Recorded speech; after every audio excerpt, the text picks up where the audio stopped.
Sama mone bi malion jorona ko nu hamina ko do la sama mone ma fen fara ka wari cili musakaw kan wa aka nogoni mali wari ci siro be amada o made sama mone bi do fara o de kuna wari kan ni wari bonisi awo ni wari bonisi koni awa sani ke ni sama mone application yi awe wari soro aka compte bonisi la kadam ne credit la abonnement télé fuka tase kurani di saralima ope bonisi soro ni bela naka bonisi buguna doron obse ka yelema aka sama mone compte la ka sani were ke na yi walima kata wari jebo anga la sigide no fi oye mone bo yere la aka shifle sisa ni sama mone application télécharger li Play Store walma App Store ka soro ko to sebe ni sama mone yi ode kuna wari be augmenter sama mone ireta awo ireta ni ireta yi la jelema amunun ba fe ka voyager ka soro amade kun soro aka voyager konnanna compagnie de transport Somatra u ya kanu kanani kar kwa chamanye kare munun dilana norme konnanna aw ka lafiya kama a suspension wo a climatisation a siège wo ni ye kare jolenye foite jigi kono ibise ka do akonnanna tukuminna Somatra e ka kare Somatra ne ka kare Somatra an ka kare o kum konnanna kare numbe sirata donko do Bamako Sekou San Moti Kuchala Katase Sika Soma Kenyeba Kita Umanyina Nyoro di Sahel Mauko Katase Kolokani Jijeni Fokatase Bemama Somatra Fien Foroko Somatra Kauli Herela Kase Herela Aywa Kilian Obem An filɛbaw ni an lamɛnbaaw k'aw bɛɛ lajɛlen fo dɔgɔkun kɔnɔ kibaruya bi ye kari ye tubabukalo tile 27 san 2025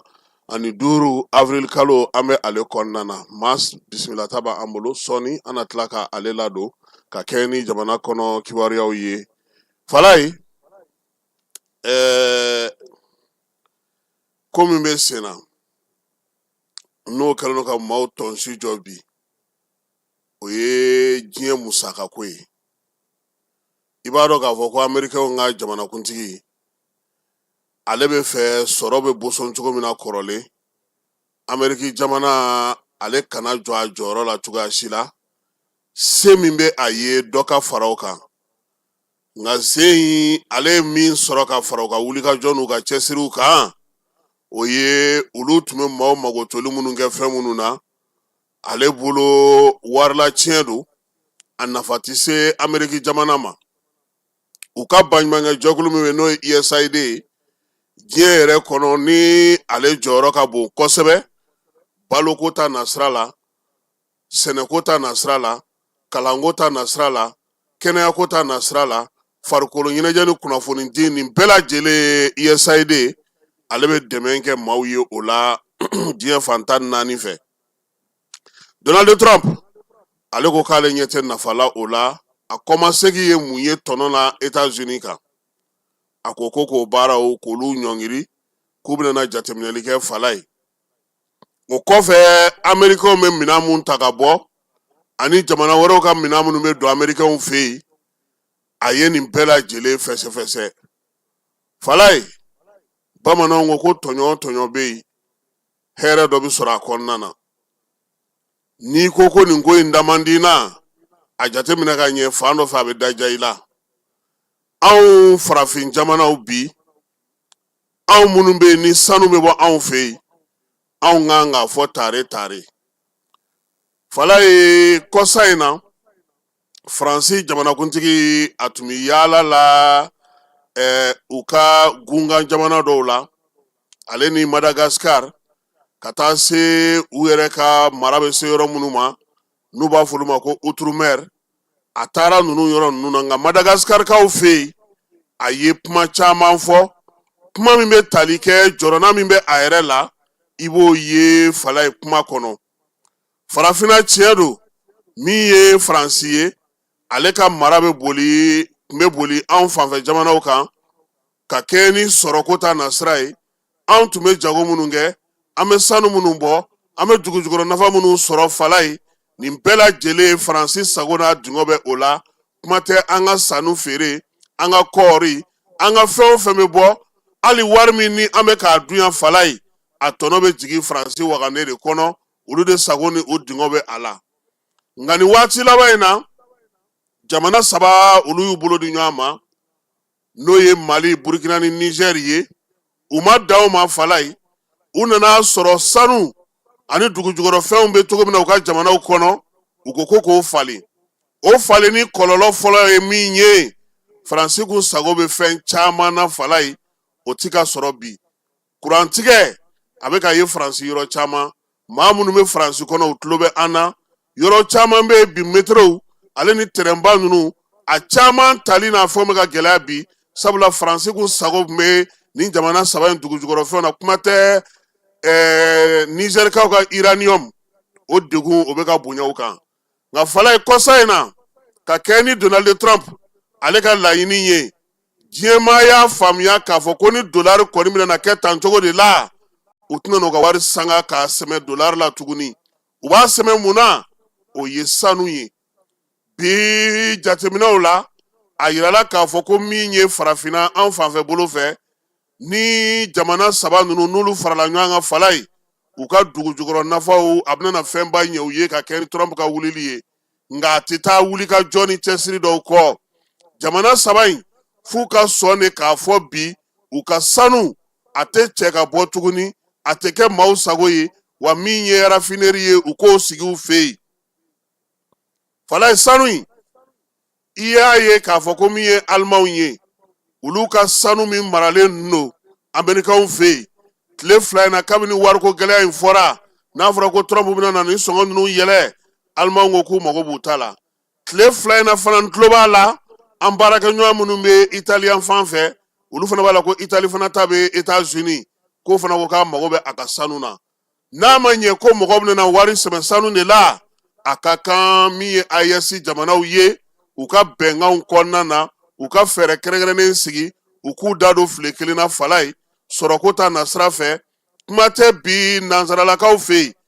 diɲɛ fantan naani bɛɛ lajɛlen bɛ ka jate kɛ bi k'a fɔ ko nin jamana saba n'u sera ka fɛɛrɛ kɛrɛnkɛrɛnnen sigi sen kan a bɛna fisaya u ma kosɛbɛ kɛrɛnkɛrɛnnenya la Mali ale min yɛrɛ bi sanuko la ale fana bɛ tɔ fila ninnu ɲɛ kosɛbɛ kuma tɛ nin waati in na min ye yɛlɛma yɛlɛma bɛ ka don fala n'i y'a jateminɛ kabini Trump ka ko daminɛna Laginekaw ko k'u ka sanu a ti cɛ ka bɔ tuguni Ghana ko k'a ka sanu tɛ cɛ ka bɔ tuguni anw de fɛ yan contrat min tun b'anw bolo o fana dun falenna wa bi diɲɛ bɛ ɲɛ jɔlen don min na o ye k'a fɔ bariki min ni ale yɛrɛ kun kɔ a ka bon yan kosɛbɛ fala ye ale bɛ k'a ka yɔrɔw a bɛ ka kɛ kɔlɔlɔ y'a bolo dɛ bariki baarakɛlaw yɛrɛ wulilen don bi kosɛbɛ Lulu ni Gungoto u ka hakɛw ɲinini na sabula baarakɛyɔrɔ bɛ ka datugu impôt bɛ ka wuli u nɔfɛ u ni Mali gouvernement karilen don ɲɔgɔn na fɔba bɛ ka ɲini hali diɲɛ yɛrɛ kɔnɔna na bi bariki ɲɛmaaw donna maa caman kan olu ko kuma cogo tɛ u ni Mali jamana ɲɛmaaw cɛ dɛ ko hali olu yɛrɛ ka kosɛbɛ dɔw bɛ fala ye k'u yɛrɛ t'a dɔn u b'a sara maa min na ka na kuma Mali fɛ sabula jamanaw ni ɲɔgɔn cɛ fɛn bɛɛ lajɛlen tɛ fɔ fɛn bɛɛ lajɛlen tɛ da kɛnɛ kan ɲinini dɔw bɛ kɛ sira dɔw fɛ ka bɛnkan dɔw sɔrɔ jamanaw bɛ lafiya cogo min na u bɛ se ka bolo di ɲɔgɔn ma cogo min na ka kɛ n'u ka hakɛw ye Niger Mali Burkina ko n'u ser'u ka kow kɛcogo la fala ye kimɛlikɛlaw bɛ ka min fɔ kɔlɔsilikɛlaw bɛ ka mun fɔ fɔlɔ u kana sɔn u ka sanu ka cɛ ka bɔ u ka jamana kɔnɔ tuguni filanan ye mun ye sanuko bɛ bangun min ka bi fala ye maa kɛrɛnkɛrɛnnen minnu b'u ka jamana kɔnɔ n'olu ye sanu baara kɛ n'u b'a dɔn n'u ye nafolo baara kɛ u ka teliya k'olu fara ɲɔgɔn kan sabanan ye mun ye u ka wagande sɔrɔ u yɛrɛ fɛ yen jamana saba in tɔgɔ la musaka bɛ bila min kɔnɔ sanu bɛna bila min kɔnɔ ka se ka baaraw kɛ naaninan ye min ye u k'u teliya joona wari n'u ma se k'u tɔgɔla wari sigi fala ye nafolo o nafolo bɛ yen ni sanu o sanu bɛ k'u fɛ yen u k'a bɛɛ sɛmɛ sanu na duurunan ye min ye o ye ka baarada walankata n bɛ segin a kan ka baarada walankata dugudenw ka se ka baara sɔrɔ dugudenw ka se ka cɛsiri kɛ dugudenw ka se ka wuli k'u jɔ min ye baara yɛrɛ yɛrɛ ye so wari minnu bɛna sɔrɔ fala ye a ka don fɛn na dugudenw bɛ min ye joona nin ye ɲininiw ye ɲinini minnu n'olu sɛgɛsɛgɛliw bɛ ka kɛ bi diɲɛ fantan naani fɛ ka ɲɛsin ni jamana saba in ma fala ye a tubabukan na o ko cogo di l'AES intouchable grâce à son or yɔrɔ o kɔni o kɛra ko ye dɛ nka ɲɔ bɛ ɲɔbugu ta k'an b'a la dɛ f'an ka san kɛcogo de la sabula nin waati laban in na i yɛrɛ y'a ye k'a fɔ ko caman kɛra a ma kɛ mɔgɔw jimi sira ye wa min ye sanuko in ye o de ye bɔfan yɛrɛ ye kuma tɛ bɛɛ lajɛlen sɔnni sigilen don min kan o ye mali de ye ale kan ka se ka wuli k'i jɔ k'i cɛsiri kosɛbɛ ka fɛɛrɛ kɛrɛnkɛrɛnnenw sigi sen kan a ka sanu a ka se ka rafinɛ a yɛrɛ fɛ yen a baaraw ka se ka kɛ maa mafalen minnu bɛ yen n'olu bɛ sanuko ni dugujukɔrɔ nafako ɲɛnadɔn olu ka bila kow ɲɛma ka baaraw kɛ ka hakilinaw di fala dɔw yɛrɛ ko jamana saba in u kan ka maaw de sɔrɔ sisan AES kuntilenna n'a taabolo n'a siniɲɛsigi maaw ka sɔrɔ minnu bɛ baara kɛ o fɛɛrɛ ko hukumu kɔnɔna na ka bilasirali kɛ u ye u ka jamana yɛrɛ kɔnɔna na u dalen don maa mafalen minnu na olu ka to ka hakili jagabɔw kɛ k'a di jamana saba in ma u ka se ka baara kɛ ka ɲɛ u yɛrɛ bɛ kuntilenna min fɔ u k'o fɔ olu ye ko nɔn tɛ tancogo in na tan a bɛ gɛlɛya donc nin ye an ka bi wulada in na baabu ye ka kɛ ni diɲɛ sɔrɔko ye AES tɛna kɛ petit minɛ ye tuguni han parce que a fana ye Afrique de l'Ouest kabalenkuntigiya kɛ ka tɛmɛ walima de fala ye sɔgɔmada in na an tun bɛ Sibi cercle kɔnɔ Sako Jakarakaw an taara olu fɛ yen kɛrɛnkɛrɛnnenya la dugu min bɛ yen bi ni olu kɔni degunba bɛ u kan kosɛbɛ u y'a yira sa k'a fɔ k'u ka dugu yɛrɛ kɔnɔna na a bi san 7 bɔ dancɛko kɛlɛ o b'u ni Keyorobakaw ni ɲɔgɔn cɛ Keyorokaw ni ɲɔgɔn cɛ dancɛko in a kuma cayara kosɛbɛ kiiriw kɛra a la sanayɛlɛ kiiritigɛso la nka kɔsa in na a yira k'a fɔ ko denkura wololen don ngɔyɔ la yaasa ka se ka kumaw ɲɛfɔ u ye barosigi kɛ bi min ye dugudenw ye olu bɛɛ lajɛlen u welela yaasa u yɛrɛ kana kɛnɛ kan dugutigi kuma min b'a kunkolo n'a kan cɛ a ko o ɲɛfɔ u ɲɛna min ye baaraw olu sigira cogo min na ani laɲinibaw ye mun ye o bɛɛ lajɛlen ka se ka ɲɛfɔ yaasa dugudenw olu ka se ka u ta ani u bila dɔn fala i b'a dɔn k'a fɔ ko min ye nin ko in ye a bɛ sen na a mɛnna san 7 in kɔnɔna na u y'a yira sa k'a fɔ ko olu kɔni ka dugu kɔnɔ u ye degun sɔrɔ dɛ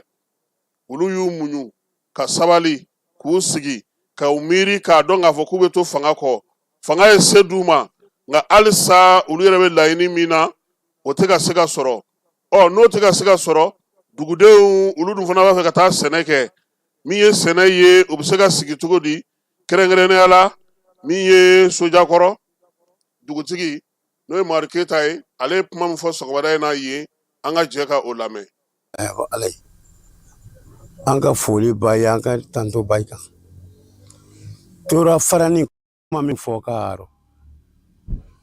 yɛlɛmɛ t'a rɔ dɛ depuis an bɛnbaw ta bɛnbaw depuis Samuru kɛlɛ a ye saraka bɔ u bɛ Samuru kanja nala a ka yɔrɔ la saraka mun ye a ye tora ni san k'a ka saraka da a ye dugu fila kalagɛ kɔngɔ a bɛ saraka bɔ n'o tɛ Samuru mana n'a ye a bɛ gɛlɛya dɔɔni tora ni nale san ko na tora y'i ban yɔrɔ min ka i k'a kantigɛ o ka k'a dan ye misi nale se tora farani a y'i ban ye a y'a tiye a wulila dɔɔni a ma janfa a taalela tora farani yɔrɔ min na mɔgɔ bɛ ko sa ko kuma min fɔla ye kan tanbe na dɛ a y'a kantigɛ ye kongani ni kalakɛ dan de ye o n'a sɔrɔ kiɲɛ dɔ tɛ yen n'i ye namara wunumatɔla la wuli a bɛ wuli la dɛ namara n'i ye namara la wuli a wulitɔla bɛ wuli la kiɲɛ dɔ ye sigida jɔlen mɔgɔ 4 gurupu dugu 4 de n'ale fara ɲɔgɔn na a 5nan ye kamara dɔ de o kamarakɛ yɛrɛ jamana kosɛbɛ ko ale nalen yɔrɔ min dɔ k'ale fabara de ye e bɔlen Laginɛ ka na mama ye kuma lamɛn da an kɔni b'a tɔɲɔ fantan sigilen faama tɔɲɔ kama faama fana bɛ fan tɔɲɔ o tɔɲɔ kɔrɔ mun di faama ye fan fɛ tɔɲɔ dili ma ka kuri k'o yɛlɛmɛ k'o kalon ni minnu n'a kɛ kalon de olu ye kalon tigɛla ye ne tɛ kalon tigɛla ne y'an fa lanbe le ko Mali ka taa Modibo tele ma Modibo président ma na ne taa nɛgɛso la ko Farakɛrɔ ɲaminatigi dugu le ɲini nɛgɛso la a bɛ fɔ a ma ko changement vitesse a nan bila yɔrɔ min don a 140 di yan i y'a faamu Bɛndɛma ko tun ma dugukolo ko dɔ dɛ Musa nana Musa ye a ka fɛnkɛ délégation de ye Mori Kunatɛ ma mɛn o sara Modibo sigila aw nɔrɔ Mori Kunatɛ sale san min na filori kura minnu turulen walahi Kamanenkɔrɔ n'i y'a janya mɔgɔ y'a bonya ji kɛ la kan k'a janya ka tɛmɛ mɔgɔ lɔkun kan Ala ka hinɛ la Ala ka hinɛ la Modibo sigila o nɔrɔ kɛlɛ ma kɛ dɛ kɛlɛ ma kɛ ka Modibo bɔ yen ka Musa Tarawele mina Musa Tarawele ka na kɛlɛ ma kɛ dɛ kɛlɛ ma kɛ n di ale tun bɛ yen i n'a faamu ɲɔya duguw yan ka ɲɔ bɔ yan ko an na di sibi ne le yɛrɛ tala tɛ ten nin kɔrɔkɛ ne ka la nin kɔrɔkɛ ka kɔrɔ ne ye i n'a faamu diya ko bɛɛ ayi ko k'an ka baara kɛ an bɛ si baara la ne tun bɛ tɔrɔsi siri n kunna ka malo kan fugariya le nalen sisan faama ye fugariya nalen dɛ an tɛ jigin mɔgɔ si la an ka jigin an yɛrɛ la an fagulen fana le minɛ n'o tɛ nin minnu nalen ye kɔnkan yan ni i kan kan an ɲama yan ni k'a ta yan maa ca fɔ ye nin bɛɛ sɛnɛlen don aw kana yɛrɛ ka sɛnɛ dɛ nin ye dugu sigi yɔrɔ ɲumanba de a ye se wala na wuli wa e tɛ se o hinɛ ko jugu le kan ka ninnu jama mais an b'a dɛla i fɛ Ala kama kira kama Farakɛrɔ kalifala Ala la k'a kalifa i la Kalakɛ kalifala Ala la k'a kalifa i la a ye na i t'a sigi a ye na Ala na i t'a lɛma sonya kɛ ko y'a sigi b'ale Kalakɛ dugukolo de nin n'a bugu min tɔgɔ fɔ ne na san 18 de kɛ o dugu kɔnɔ Karayi la san 18 an sigilen buguya dubalen kɔrɔ Karayi la san 18 ne y'olu kɛ Karayi la yen ne le tun bɛ Modibo teli peni ye Kara n ye mansin kara yɔrɔ min don Banantu kɔrɔ yɔrɔ min dabɔlen ka bɛn DP ka marifa feere yɔrɔ ma an b'an sigi k'a ɲɛ bɛn gitɔrɔn ma o wagati la a ye tun bɛna tinin d'an ma an b'a kara an mana tala kara la i b'a bɛɛ pressé k'a la i mana na i b'a ko monsieur k'a nana an ka fani n k'a banni kara a y'a fani tɔ fana n'o a y'o ta o bɛɛ ye ta ye hali n'a mansin kuda min san ka na d'a ma o bɛɛ t'a kɛ o bɛɛ tun ma tan bilen hinɛ banna an ye kalon de kan sisan minnu ko o de y'e bolo tiɲɛ y'a rɔ dɛ o de y'e bolo dɛ ne ko an ye yɔrɔ min dɔn nin bi mɔgɔ man kan ka gɛlɛya lase mɔgɔ ma i lalen bɔ a fɔ ka yaso kɔnɔ o tagala an yɛrɛ bɛ kɛlɛ min na nin bi ko silama kɛlɛ kafiri kɛlɛ le mɔgɔ mɔgɔ fɔla ko Alahu akibaru o tɛ se ka kɛlɛ kɛ i y'a mɛn an ye yɔrɔnin min dɔn nin an na aw ko bɛɛ kɛ sa ka fara ten ka fɛn bɛɛ ten ka bali an bolo kɛlɛ a ye le dɔn sisan minnu ko an ta taa ɲa dugukolo de papiye de kɛlɛ k'a d'a ma ne ko papiye o sɛbɛn bɔ ka minɛ kɛ kalontigɛla yi don o ni tɛnɛ kɛ tɔɲa sɛbɛn k'a di ne ma dɛ kuma tanbakɛ a b'a fɔ ko ne ka kuru kɔrɔ mun de ne b'a wɔgɔ n bɛ k'a fɔ min kɛ o tɛ di Ala cɛ man ye n'a mɛn an bɛ foli di a ma ala kama kira kama a ka yafa dugu ma ka yafa dugu kɔfɛ mɔgɔw ma ka yafa kalakɛ dugu ma ka yafa kɔfɛ mɔgɔw ma ne kɔni ye faritalen ne sigilen ni yan dɛ n'an wulila sisan ka paw kɛ ninnu na a b'a fɔ a ye bagala i ma hali ni mɔgɔ in fa nani bi ko a bureda rɔ e k'o tɛ yen a b'a fɔ k'i b'ale baga maa wɛrɛ la fa nani bɛɛ bila dɛ wa ni y'an fa nani na k'an ba nani o tɛ guwa ala na i la dɛ na i sigilen mun ma kɔnɔ na a ye kumakan ma kɔnɔ fɔrɔnya kɔnɔ dɔw faama dɔ tɛ fɔrɔni dɛ dɔw faama dɔ tɛ yɛrɛ wolo ye dɛ dɔw faama de a bilalen faama ala mɛ yɛrɛ wolo tɛ yɛrɛ wolo b'i miiri kumakan ma wallahi an y'an bolo kɛ ala dɔ k'an bolo ka yi dɔ a ye mana fɛn fɛn fɔ an b'a kɛ mɛ an ta sa i ma dɛ mɛ samiya dɔ donni nin ne dɔ a mɔgɔ bɛ sɛnɛkɛ ɲinan dɛ a bɛ sɛnɛkɛ ɲinan dɛ wallahi an y'an kari mansaba mansasetigi la an bɛ sɛnɛkɛ ɲinan na min bɛ kɛ la o bɛ kɛ faama fɔ mana a sariya tigɛ yan min na papiye di ne ma o b'a sɔrɔ kuma kɔnɔ min na papiye dɔ gosi o fɔ sɔrɔ kuma kɔnɔ an bɛ yafa ma ala kama kira kama ye Mamadu Keyita dugutigi ale kumakan ye sɔgɔmada in na an kun bɛ sibi nka n'ala sɔnna a ma min ye CIC npogotigi minnu donna sini an n'an da don olu ka kuma na yaasa ka se ka ɲɛfɔli kɛ olu fana ye hakilina minnu sɔrɔ u ka kalan tali ni sisan cɛ k'olu da aw tulo kan sini parti politiki dɔw farala ɲɔgɔn kan kunungo ko sariya sunba ko k'a labato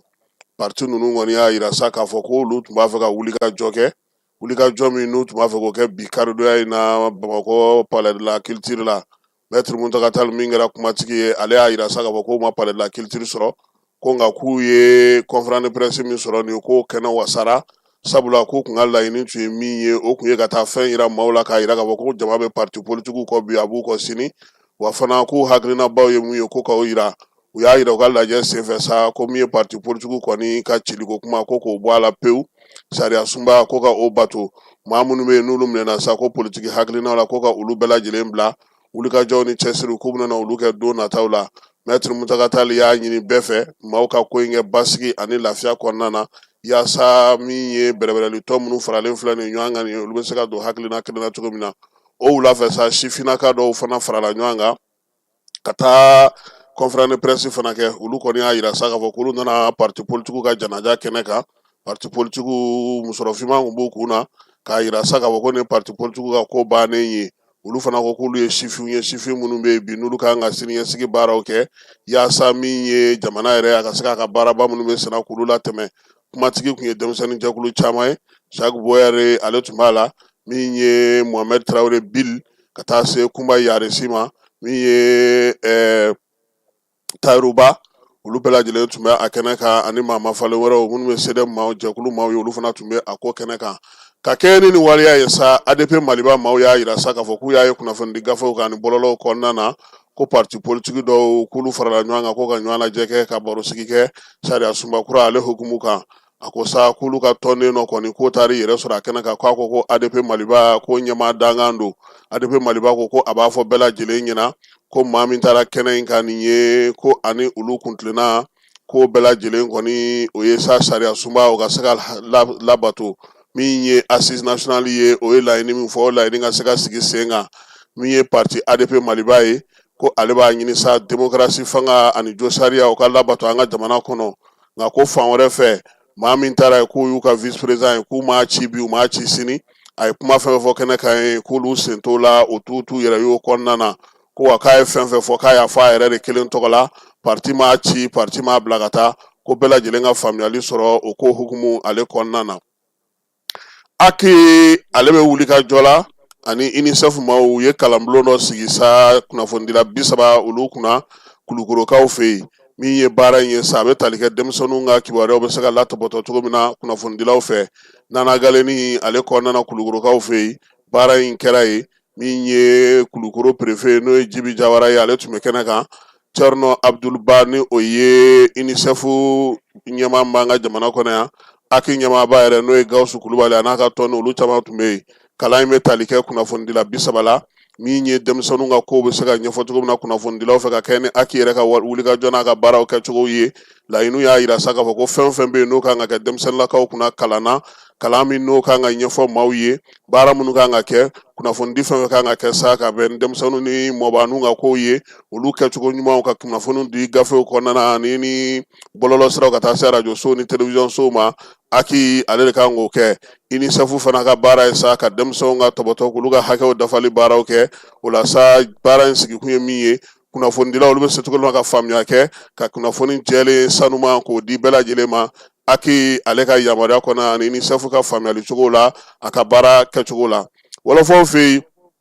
an ka minisiri min bɛ bato ni diinɛ kunna ale kɔni b'olu fɛ yen taama na taama min daminɛna juma tɛmɛnen min Mamadu Kone sa Mali lasigiden min bɛ o y'a kunbɛn k'a bisimila sabula wajulukɛlaw ale ni diinɛ batobabaw olu kɔni silamɛ diinɛ taw olu ka lajɛ bɛ wɔlɔfɔw fɛ yen barotigi bɛ tali kɛ min na sa o ye hakili yɛlɛla falen min ye maa minnu bɛ yen n'olu kɔni ka faamuyali ka bon kosɛbɛ diinɛko la farafinna olu de kɔni bɛ ɲɔgɔn sɔrɔ ka jɛrɛ kɛ ka hakilinabaw bɔ ka bin baara bɛ se ka kɛ cogo min na jamanaw olu kɔnɔna na minisiri min bɛ yen ni ale bɛ sirabako kunna an ka jamana kɔnɔ n'o ye Madina Sisoko ye n'a bɛ Danbɛlɛlakaw ka sigi la ale ni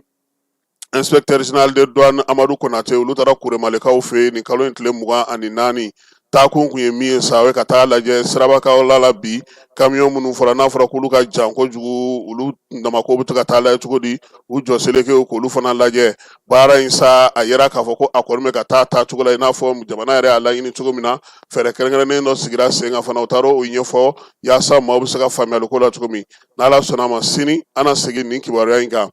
kiiriko bunakun ka min ye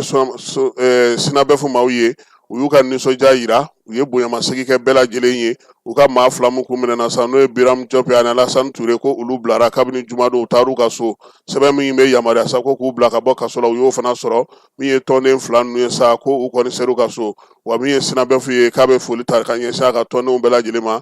maa bɛ yen n'o ye baara kɛ nin ko in hukumu kɔnɔna na sa k'a b'u bɛɛ lajɛlen fo farikolo ɲɛnajɛ bankun kan sa kunun sɔrɔ ŋanaw kun karilen don ɲɔgɔn na Espagnekaw fɛ yen min ye Real de Madrid ye ale binna ko kura Barça o ɲɛkɔrɔ Bamako y'a kɛra ko ndulata in Mali kunkanko ndulatan don k'a sɔrɔ o kun tɛ min ye bɔlɔn kɔni o fara tew denmisɛnninw na nka denmisɛnnin caman fana ni ɲɛji sira sɔrɔ k'a sababuya ne yɛrɛ t'a dɔn Barça ni Real min ye jugu ye o Falaye bɛɛ b'a fɔ ɲɔgɔn ma jugu dɛ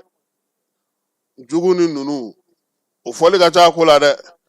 Mali la sini ni Ala sɔnna a ma nɛgɛ kanɲɛ 15 min ye Daniel Wɛzɛn Kulubali ye ndulati kɛnɛ min tɔgɔ dalen don ale la o bɛna na Kurubokari waati min na baara bɛ daminɛ Wɛzɛn tun bɛ nin cogoya in de la Falaye min ye yɔrɔ cogoya de filɛ nin ye i ɲɛ b'a la u ye baara daminɛ ka Wɛzɛn Kulubali to nin cogoya in de la min ye baaraw nana daminɛ Mali i b'a dɔn ka fɔ an ka sifinnaka denmisɛnnin dɔw bɛ nin ye yɔrɔ bannen Falaye Wɛzɛn ale kuralama a kurakurani datigɛbali o de filɛ nin ye bi min ye Wɛzɛn Kulubali yɛrɛ ye aw kan ka ale dɔn kosɛbɛ balontan kɛnɛ Wɛzɛn e ko Mali ka yɛrɛma hɔrɔnya balontan fɔlɔ tɛ de tubabu ka fɛn bɛɛ tun bɛ k'ale de la fɔlɔ e m'a kɔnɔna ye nɛgɛsoboli yɔrɔ bɛ yan a fɔ ma ko velodrome n ko tubabu ka kow bɛɛ tun bɛ kɛ yen de n'u jiginna ka bɔ Kuluba ni fɛnw na dɔrɔn u bɛ n'u ka farikolo ɲɛnajɛ kun fɔlɔ bɛɛ lajɛlen kɛ wa min ye terrasse ni fougère ani Askia ye an'o ɲɛsinnen don ɲɔgɔn ma donc bi nin ye yɔrɔ bannen Falaye ko sini min ye général de division ye ale kan ka taa kɛnɛ kan nin ye yan ye fiyewu ani Kulukoro tani bɔlen don ɲɔgɔn fɛ dɔɔnin dɛ Falaye ko premier ministre nɛgɛ kanɲɛ 15 ale kan ka se sini ka taa Wɛzɛn a kurakurani min filɛ nin ye tan datigɛbali ni ka taa a Kurubokari a lakurakuralen sa nin ye salon VIP ye nin ye aw ka arbitre ka yɔrɔ ye nin kɔni ye maabaw sigiyɔrɔ ye nin dulati bɛ yen commissaire de match olu ka yɔrɔ ni donna yɔrɔ in kɔnɔna bi Falaye bɛ fili a ma nin ye loge officielle ye faamaba minnu bɛ taa balontan lajɛ olu bɛ sigiyɔrɔ min na o de yɔrɔ ye nin ye ni match bɛ yen salle de réunion fana bɛ a kɔnɔna na yɔrɔ bɛɛ lajɛlen falenna ni balontan banna yan'a ka daminɛ conférence de presse min bɛ kɛ journaliste fɛ sa salle de conférence o de ye nin ye u ka hall kɔnɔna fana filɛ nin ye Falaye min ye baara in ye maa minnu b'a dɔn sa k'a fɔ ko wɛnsɛn kulubali ye maa min ye fala ye politikimaa don Otu Volta n'o ye Burkina Faso ye bi o den don nka ni Modibo Keyita de jara kosɛbɛ u ye yɛrɛja sigi o baaraw nana ɲɛ ale bolo kosɛbɛ komi balimaya ni sinjiya hukumu kɔnɔna ka waleɲuman dɔn ka a ye Mali kɛlen ka yɛlɛma hɔrɔnya ta u ye balontan in tɔgɔ fa a tubabu tɔgɔ bɛ yen o awɔ wɛnsɛn tubabu tɔgɔ bɛ yen o u y'o bɔ a la pewu nin ye vɛsɛri kɔnɔna ye n'i bɛ fɛ ka taa vɛsɛri kɔnɔ sira min bɛ yen nin y'o ye yɔrɔ nin kɔni ye sabata sɛgɛw ye sa o sabata sɛgɛw olu ka yɔrɔ ye nin ye fala e ko balontan tɛrɛn bɛ asi ma se min ma fiyewu sisan u bɛ kucala ninnu de la sisan kucala ni san ani kelen tɛ Buguni yan dɔ bɛ Buguni dɔ fana dilanna Katikaw fɛ o tɔgɔ dalen don Salif Keyita la o fana ka ɲi dɛ donc nin ye wɛnsɛn ye ni Ala sɔnna a ma sini ale na kurunbokari sɔɔni sisan min ye Alunjayi ye an bɛ ale ladon yaasa n'ale ka se ka baabu o daminɛ.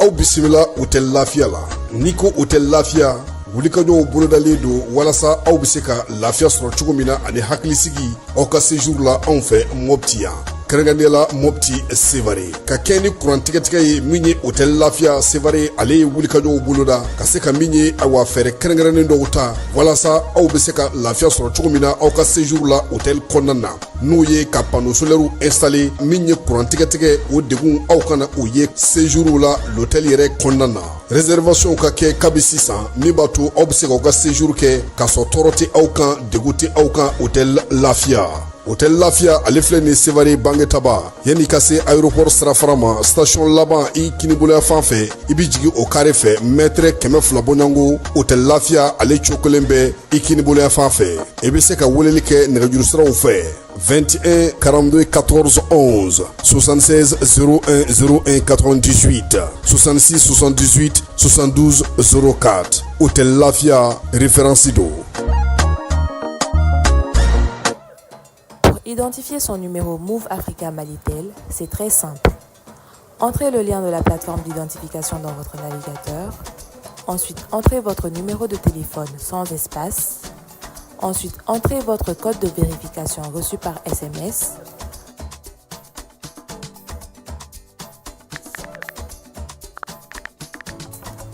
Entrez vos informations personnelles, prénom, nom, date de naissance, numéro de votre carte Nina.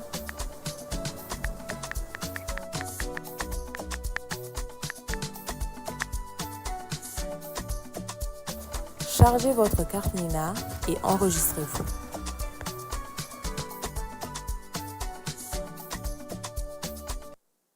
Ka bɛn ni baaraw kɛcogo ɲuman sabatili ye Société Énergie du Mali ale bena mise à jour kɛ a ka compteur papier i sago bɛɛ lajɛlen na don n'a nataw la ni fɛɛrɛ kura min filɛ nin y'a dabɔkun ye ka se ka jigiya to ye ani baara kɛcogo ɲuman k'o sabati ani maa minnu bɛ baara kɛ kuran na olu ni ɲɔgɔn cɛ nin compteur baaraw bena kɛ ka bɛn ni octobre kalo tile 16 ye san 2024 b'a fɔ kɛɲɔgɔn bɛɛ lajɛlen ye a bena code 3 de sɔrɔ chiffre 20 na ta o ta n'o kɛra aw fɛ nka a tɛna kɛ kelen ye bilen nin baara in hukumu kɔnɔna la ka se k'a kɛ a ka ɲa code ninnu u bɛ da ɲɔgɔn kan cogo min na o de filɛ nin fɔlɔ i b'o don compteur bɛ sɔn o la i bɛ sɔrɔ ka filanan tugu o la compteur bɛ sɔn o la i bɛ sɔrɔ ka sabanan n'o y'a laban ye k'o tugu o la compteur bɛ sɔn o la EDM SA ko b'o kɛ ɲɔgɔn bɛɛ lajɛlen na dɔnniya nin baara kura min filɛ nin ye sago tɛ se ka kɛ a kunna baara hukumu kɔnɔna la n'o y'a sɔrɔ kɔdi minnu salen don aw bolo n'a ma la baara fɔlɔ a y'u la baara ka compteur la yanni nin mise à jour cɛ n'a ye gɛlɛya sɔrɔ walima n'a mago bɛ kunnafoni dafalan na k'u b'a da u ka kɛ ɲɔgɔn bɛɛ lajɛlen kulo kan a y'an ka centre d'appel wele min ye 36 077 walima a ka taa n ka agence dɔ la kelen na.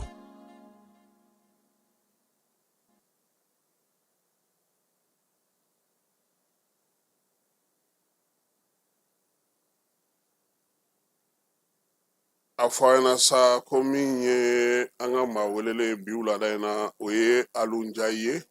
ale bɛ Grand Maya o kɔnɔna na secrétaire à l'organisation danga ye ale ye alo i ni wula i nana ka na an ka wele jaabi an bɛ fo la o diyara n ye parce que i bɛ se ka gɛrɛ micro la dɔɔni Kewa Ngai ka micro ale wala.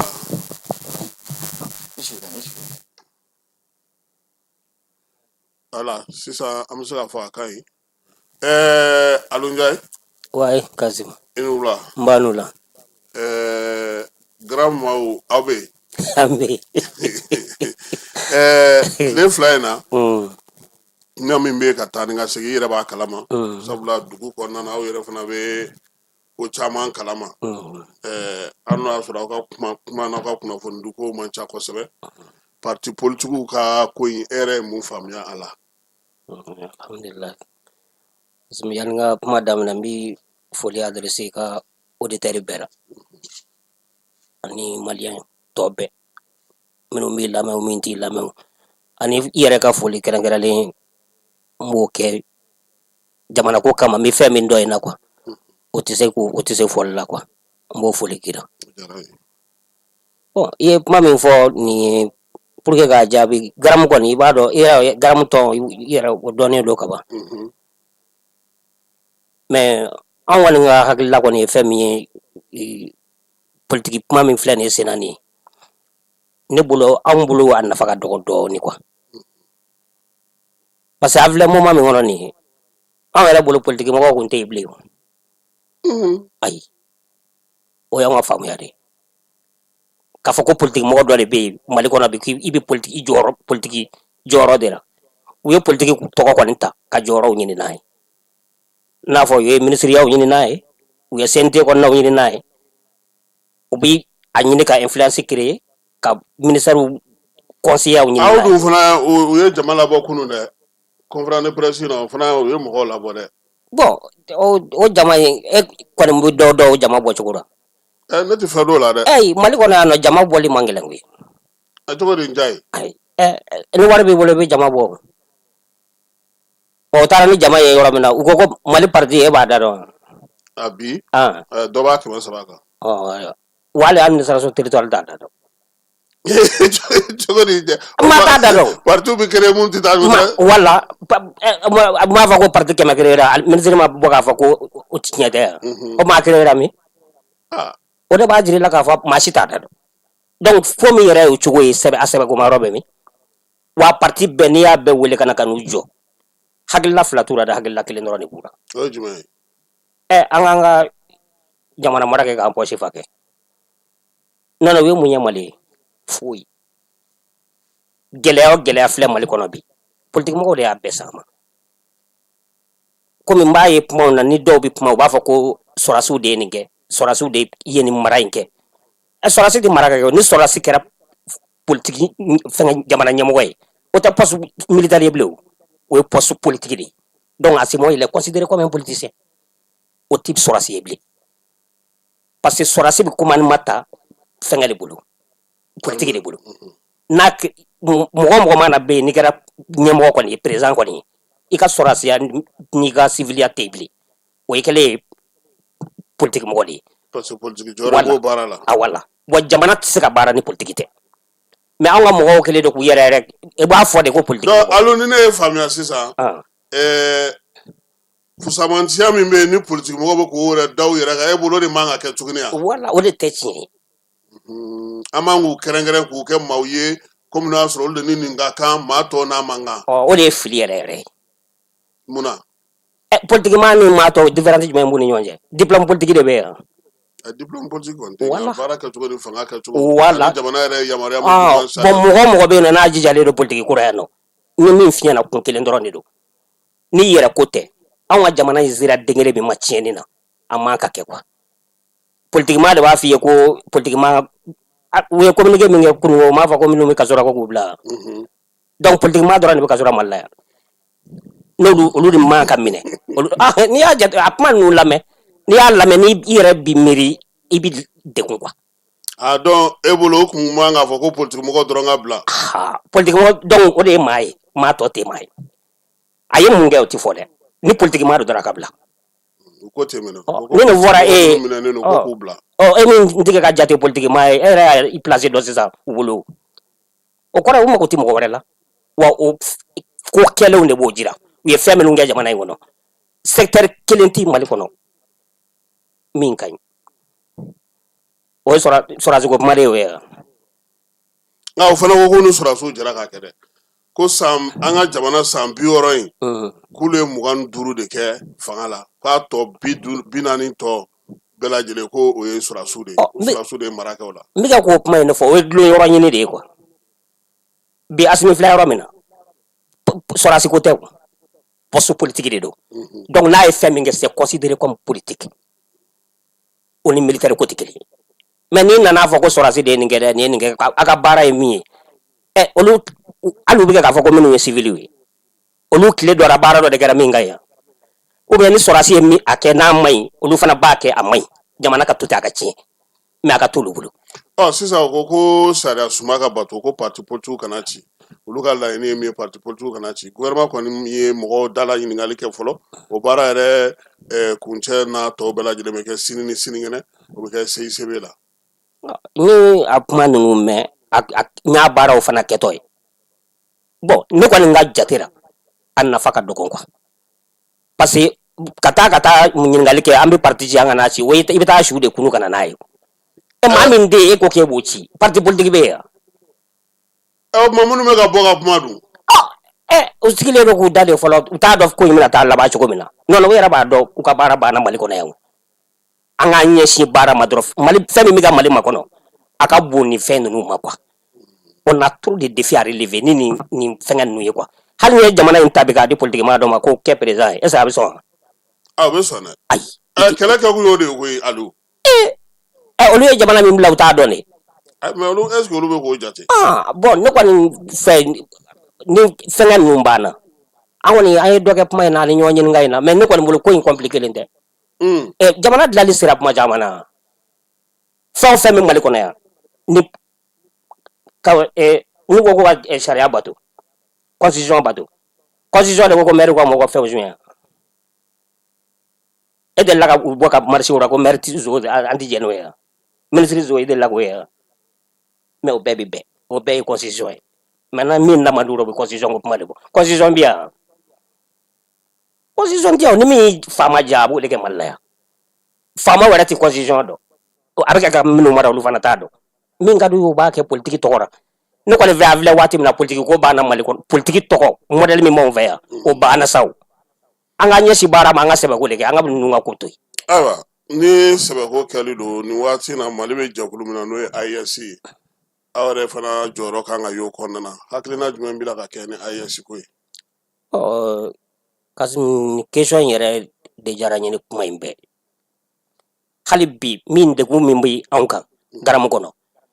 mɔgɔw ma se ka AES yɛrɛ conception faamuya quoi anw ka jamana saba in diɲɛ bɛ yɔrɔ min na bi pour que an ka se ka bɔda sɔrɔ nɔgɔman na a bɛ sɔrɔ yɔrɔ ye AES de ye n'an farala ɲɔgɔn kan an bɛ kɛ force ye mais an kelen kelen ni AES in tɛ k'a fɔ an bɛ baara dɔw kɛ a ka gɛlɛn dɔɔnin quoi maa caman kɔni tɛ nin ɲɛ dɔn mais e yɛrɛ Kasimu b'a dɔn bi AES kɛlen don ka degun min se tubabu ma bon ni a ma continuer n'an tora ten nɔ an filɛ cogo min na tan n'an ma organiser ka ɲɛ a ka gɛlɛn an ka se ka fɛn caman kɛ AES de bɛna espoir bɛɛ fɛn o fɛn b'an bolo bi comme espoir ne bolo AES de don a kɛra sira o sira ye komi sécurité ko ninnu ni défense ko ninnu bi est ce que anw ye civil ye an da don yɔrɔ t'o la quoi mais jamana organisation tɔw a défaut belebeleba de bɛ yen an ma se ka bɔ a nɔ na olu la. I n'a fɔ jumɛn. an ka AES a bɛna base sɛnɛ bɛna base mun kan an ma kuma tigɛ ko kan wala société ninnu bɛna organiser cogo di an ka sɔrɔ an yɛrɛ dama ni ɲɔgɔn cɛ sɔrɔ ninnu bɛ se ka to ɲɔgɔn bolo an bɛ se ka feere kɛ feere ninnu a k'an bɛɛ nafa ka sɔrɔ an ma siri maa wɛrɛ la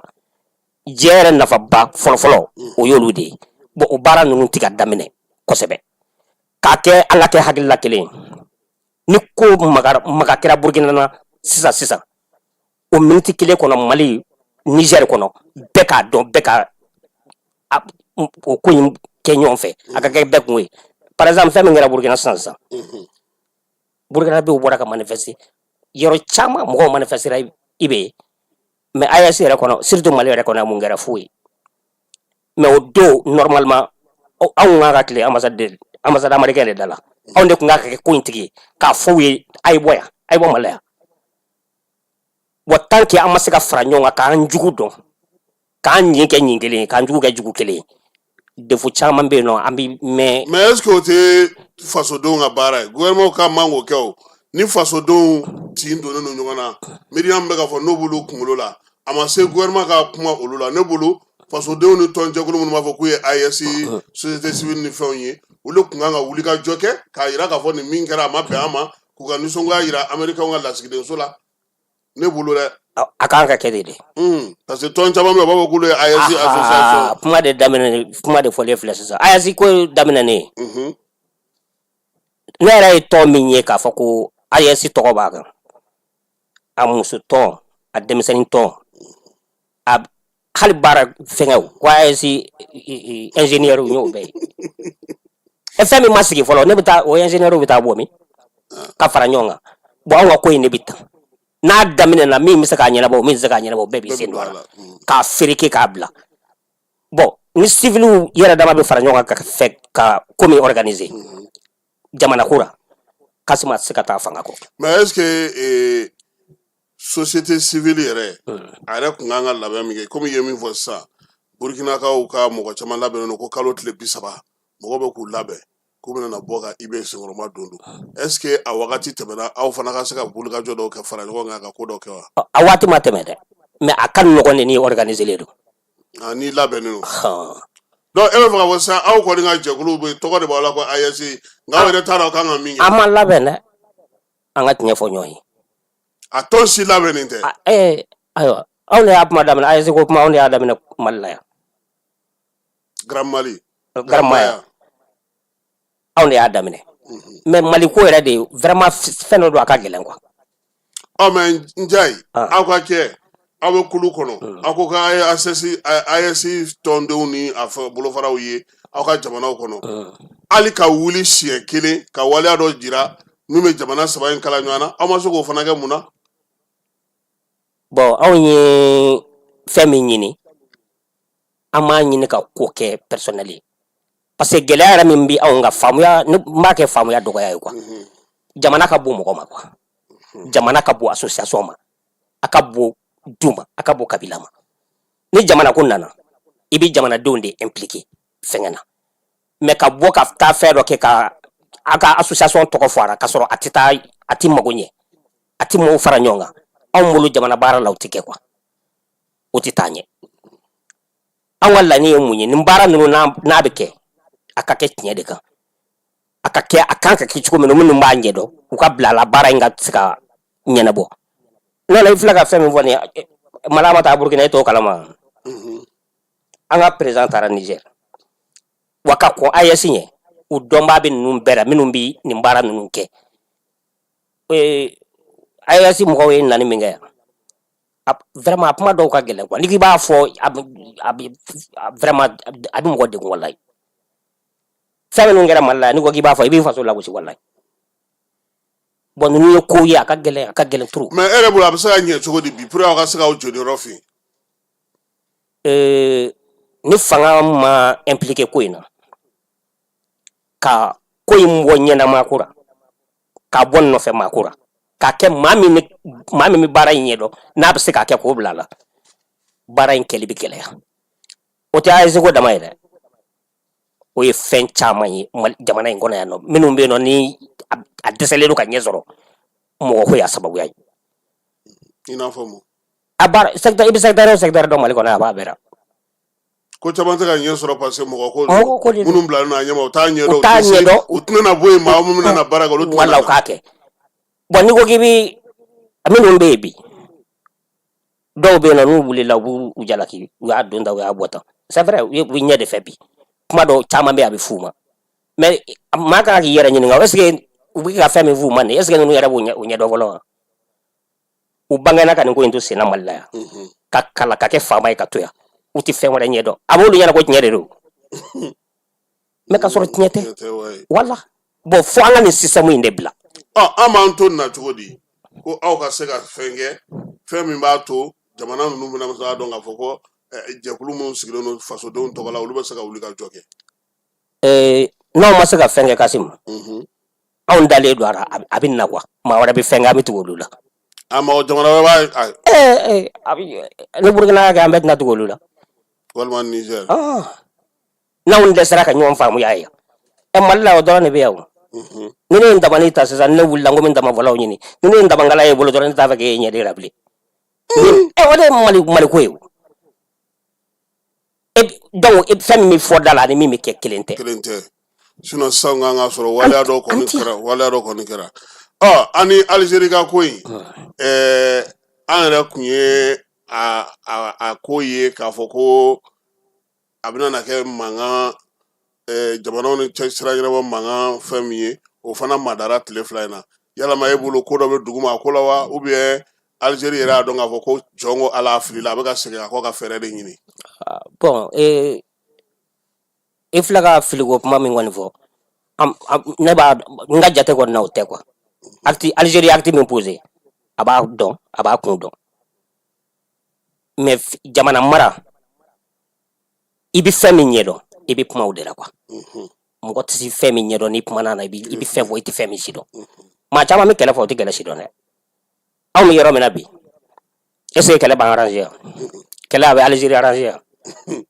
nin détail ninnu ni ninnu t'i bolo ni fɛn minnu kɛra i b'i filɛli kɛ i bɛ jateminɛw kɛ mais k'a fɔ i bɛ fɛn bɛɛ ɲɛdɔn i bɛ kuma fɛn bɛɛ la c'est un peu a compliqué don dɔɔnin quoi parce que ne yɛrɛ ka jate la Algérie yɛrɛ t'a yɛrɛ bolo bi Algérie ka kɔnɔguwa o ka jugu n'anw ta ye o an kɔnɔguwanen don dɛ mais kɔnɔguwa min bɛ Algérie yɛrɛ nɔfɛ o ka jugu ni Mali ta ye o mais mun na ni Mali bɛ kɛlɛ mais mɔgɔ caman tɛ ka fɛn de faamu Algérie ni Mali ka ko in na Kasimu Algériens bolo Mali y'u ta de ye komi mɔgɔw t'u ka communication lamɛn o Algérie faamaw ko de ko Mali bɛ groupe armé u bɛ groupe armé minnu fa k'u parents bɛ Algérie dugukolo kelen de don famille kelen de don k'u bɛ yɔrɔ traverser u bɛ t'olu fɛ yen u bɛ a traverser u bɛ na Mali la Mali faamaw ka n'u u traiter de terroristes mais ce sont des groupes armés mais olu fɛ yen groupe armé tɛ yen dɛ olu yɛrɛ tɛ sɔn o ma wala mais u bɛ sɔn anw taw ka bɔ ka don u fɛ yen u ka sigi Mali la yan wa n'i ta tɛ dugukolo min i bɛ nin fɔ o tigi ma cogo di k'i kana fɛngɛ fa groupe armé fa civil tɛ dɛ groupe armé k'i kana o fa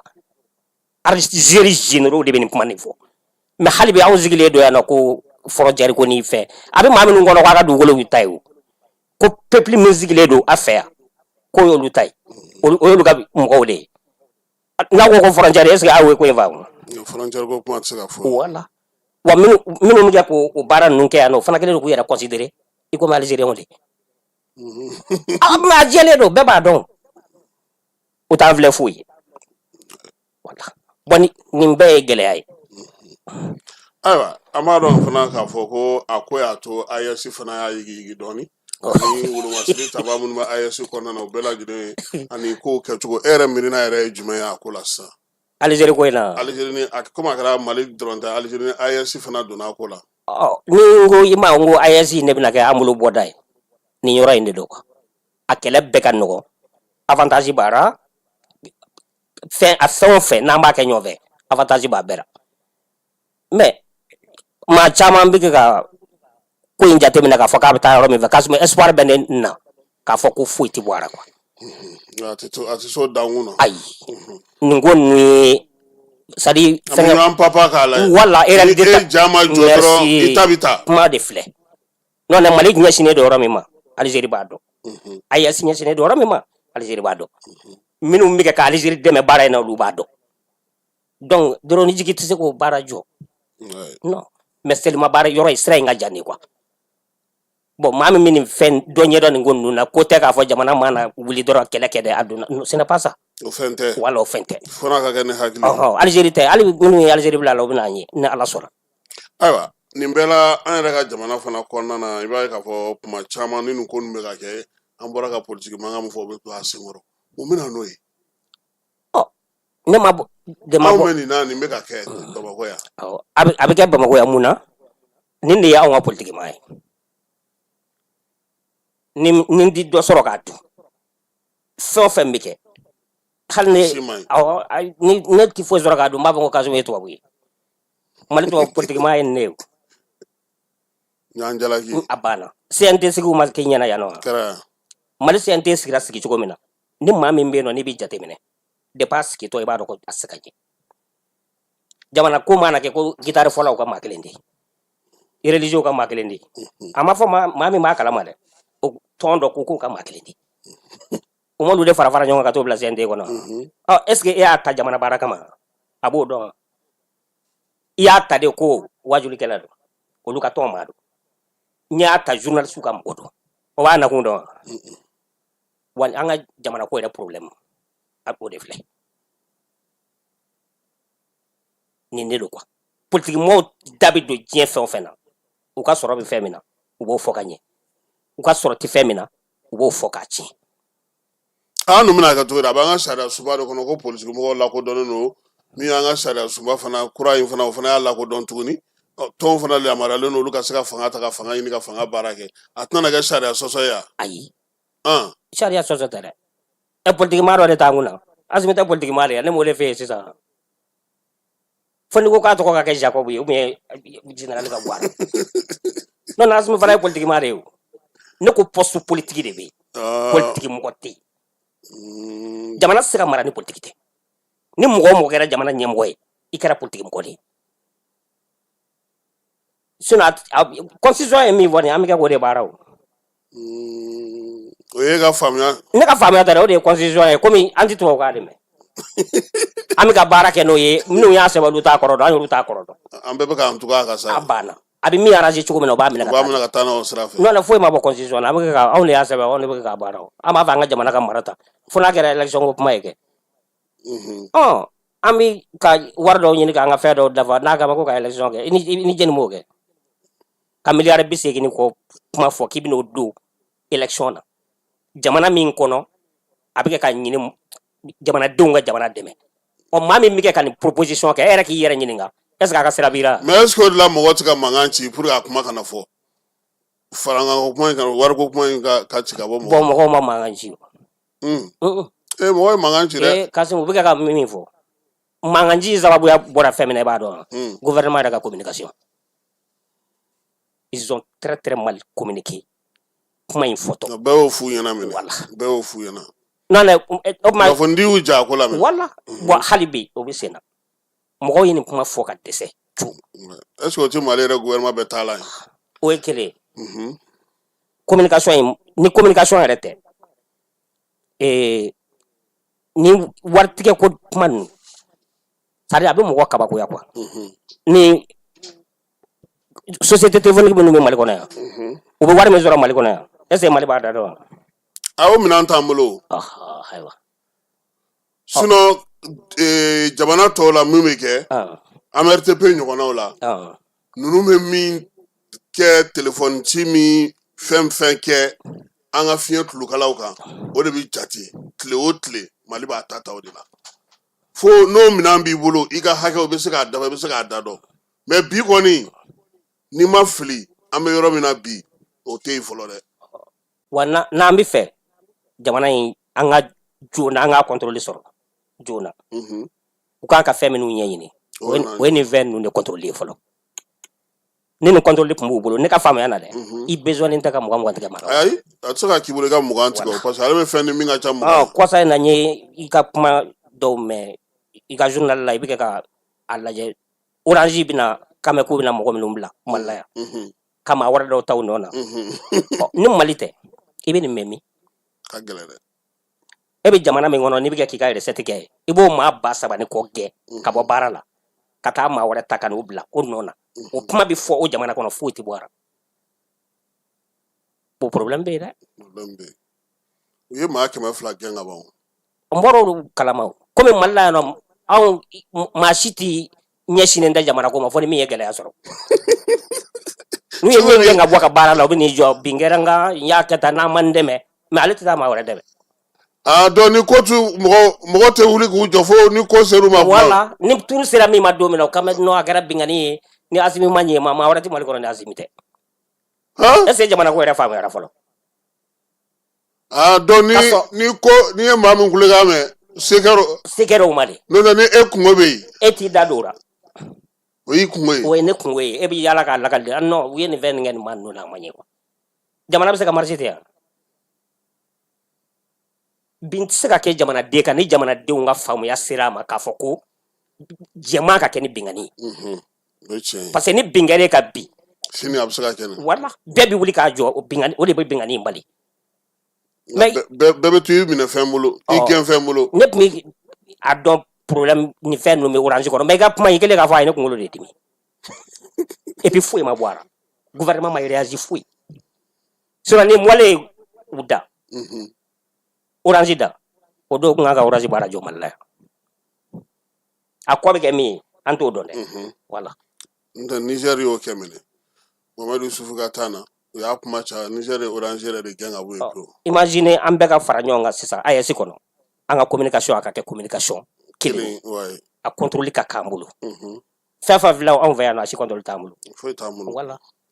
ayiwa n jaa an ye dɔ kɛ kuma na mais a kun ka di n ye min ye jamana yɛrɛ kɔnɔna lakana ko o kuma fana bɛ yen sɔrɔdasiw ko k'u bɛna wulikajɔ boloda kura ye n'o ye dugukolo ko ye yɔrɔ minnu bɛ yen ni mɔgɔ bɛ degun kɔnɔna k'u bɛna se armée ka ko ɲɛ b'a la cogo di ni espoir bɛ maliyɛnw na bi kosɛbɛ armée ko de don mais une fois encore n bɛ segin ka na jamana ko notion yɛrɛ yɛrɛ ye fɛn min ye maliyɛn ma se k'a dɔn quoi faso ko ye faso ko notion ye min ye a degun b'an kan trop fo ka fɔ mɔgɔw ɲɛna bon fɔli t'a ɲɛ o tile fila tɛ quoi ka jamana fɔ maa ye ka t'i jɔ k'a ɲɛfɔ mɔgɔw ye o tɛ dɛ n'a fɔ an ka ministre de la jeunesse ye fɛn minnu kɛ kɔsa in na formation citoyenne dɛ jamanaden de bɛ maa si kɔrɔbayalen ka t'o jɔ k'a fɔ citoyen ko ye o cogo de adamaden bɛ éduquer de awɔ ka jamana jira donc ka wele ka kalo fila nin fɛ olu o fɛn ka dilekini don kan na a bɛ bɔ e kɔrɔ yɛrɛ a bɛ ɲinɛ e kɔ e bɛ fɛn min fɔ a depuis kuma min bɛ ka fɔ a t'a dɔn i bɛ ka fɛn t'a mara a tɛ se k'a mara o mɔgɔ tɛ kɛ ten bon degun min bɛ f'a ka don i ka tabiya la don o don de don o don karisa nin de bɛ kɛ tan voilà i k'a dɔn o ye lamɔ ye dɛ i k'a dɔn depuis à l'âge de 7 ka taa 10 ans na nin ye ne ka drapeau de ye a man ka kɛ tan ne ye citoyen malien de ye man ka nin fɛn kɛ Mali kɔnɔ a man ɲi bon mɔgɔ bɛ kɔrɔbaya n'o de ye ka n'a dɔn sisan jamana yɛrɛ notion b'i la nin bɛ bɛn nin ti bɛn kabi n cini i bɛ mɔn n'a ye voilà bi sisan ni donc an bɛ ka baliku minnu fɔ ɲɔgɔn kan ko citoyen o bɛ kɛ citoyen o bɛ kɛ jɔnni ka citoyen jɔnni ka citoyen a bɛ kɛ an ka citoyen première république ye maa minnu former o minnu ka formation laban na Modibo Musa ninnu y'olu caman bénéficier wa tɔ minnu tora hali ni ils étaient pas actifs i b'a dɔn ko jamana ko notion bɛ yɔrɔ o y'a kalan a faamuya b'u la quoi o tun bɛ drapeau nafa fɔ mɛnɛ voilà mais ka na kɛ maa si yɛrɛ t'a dɔn fɛn min ye bilen maa kɔrɔbayalen de i bɛ t'o wele k'i bɛ jamana ko fɔ a ye tile 2 o tɛ se ka ɲɛnabɔ dɛ o ka gɛlɛn dɛ donc an kan k'o jɔ bon ka baara ayi o jɔli kɔni tɛ o a bɛ baara de daminɛ den bɛ jamana dɔn cogo min na an b'o baara de daminɛ ka bɔ tile 2 formation ninnu na awɔ bon i ye n segin ka n'i ka kuma in yɛrɛ quoi sɔrɔdasi ko in bɛɛ b'a dɔn Mali dugukolo ka bon ka bon dɛ voilà i bɛ maliyɛn de ye Kasimu a b'a dɔn ko ale balima dɔ bɛ yen kojugukɛla don a t'a ko fɔ o ka gɛlɛn an ma dɛ ayiwa bon est ce que Sumaya o kɛlen ka gɛlɛn ma ne ka to ka taa ko fɔ kɔni Sumaya ma fisaya ni jamana ye k'a sɔrɔ jamana ka fisa ni Sumaya ye mais n'o ma fɔ maa min ɲɛna i t'o dɔn f'i ka lamɔ o kan de o ka don i la i ka dumi a kan i k'a dɔn k'a fɔ ko tiɲɛna nin de bɛ nin ɲɛ n ka kuma ye nin de ye quoi citoyen ti karaba a bɛ former a bɛ éduquer de ka yɛlɛ dɔɔni f'a bɛ jamana ko notion a b'a dɔn n kalanna ma kalan ko tɛ bɛɛ b'i ka jɔyɔrɔ dɔn jamana ko la a b'a jamana protéger a bɛ fanga dɛmɛ o de b'a to fɛn caman bɛ yen nɔ a bɛ se ka nɔgɔya faamaw bolo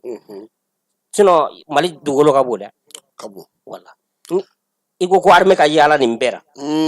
a ka gɛlɛn dɛ n'a ma ɲɔgɔn dɛmɛ a ka gɛlɛn dɛ ayiwa kumakuncɛ kuma jumɛn b'i fɛ o ye foli de ye surtout i yɛrɛ foli i diyara n ye i ye n bilali min kɛ kuma na i n'a ka kan ayi i fana k'i labɛn dɛ i fana kolo ka gɛlɛn duga juru b'i fana na Ay o yanga karamɔgɔ duga juru b'i fana ay aw karamɔgɔ ne duga kɔrɔ a bɛna aw sigi su kelen de an bɛ solo wele an bɛ Solomani Sisoko wele jeliba denkɛ a bɛna ngɔni fɔ aw bɛ tariku in lakali de ay aw ka ɲɛmaa ye tarawele la ka ngɔni tɛ se ka fɔ ye dɛ ayiwa an bɛna masa solo wele a kana dɛ fo n baw de ka jouer yan de asu n b'i ka auditeur bɛɛ fo u tulo b'i la ni baarakɛ ɲɔgɔn bɛɛ vraiment ka i yɛrɛ fo a diyara n ye quoi merci beaucoup merci Aliou Ndiaye ale de tun b'an bolo bi min ye Grand Maya olu ka secrétaire adjoint min bɛ organisation kunna Falaye Keyita k'i yɛrɛ fo k'a bɛ dugu jɛra a b'aw sɛgɛn ani kɛba bɛɛ lajɛlen ka taa sibi ka t'o kolonkolon k'o ban tayi ka na tila ka émission kɛ tuguni an bɛ bɛɛ fo ni Ala sɔnna ma sini nɛgɛ kanɲɛ 9 an na ɲɔgɔn sɔrɔ kibaruya wɛrɛw la k'olu da u tulo kan Aliou Ndiaye k'i fo min ye Grand Maya maaw bɛɛ lajɛlen ka u bɛɛ lajɛlen fo n'o ye Mala Jara n'a tɔw bɛɛ lajɛlen an bɛ n'o fils premier k'ale fana fo min ye Kolokoto ye an ka foli bɛ s'a fana ma n ka petit nino Falaye Keyita Keba Jalo a k'an bɛn sini an ka ɲɔgɔn dɛmɛ ka binkɛnikɛlaw ni maafalaw ni walijugutigilamaw kɛlɛ a y'anw dɛmɛ an k'aw dɛmɛ ka binkɛnikɛlaw ni maafalaw ni walijugutigilamaw kɛlɛ n'a ye kunnafoni sɔrɔ binkɛnikɛlaw ni maafalaw ni walijugutigilamaw kan a ye nɛgɛjuru ci dɛmɛso la nɛgɛjuru sira fɛ wari tɛ sara min na 80 00 11 20 walima 80 00 11 22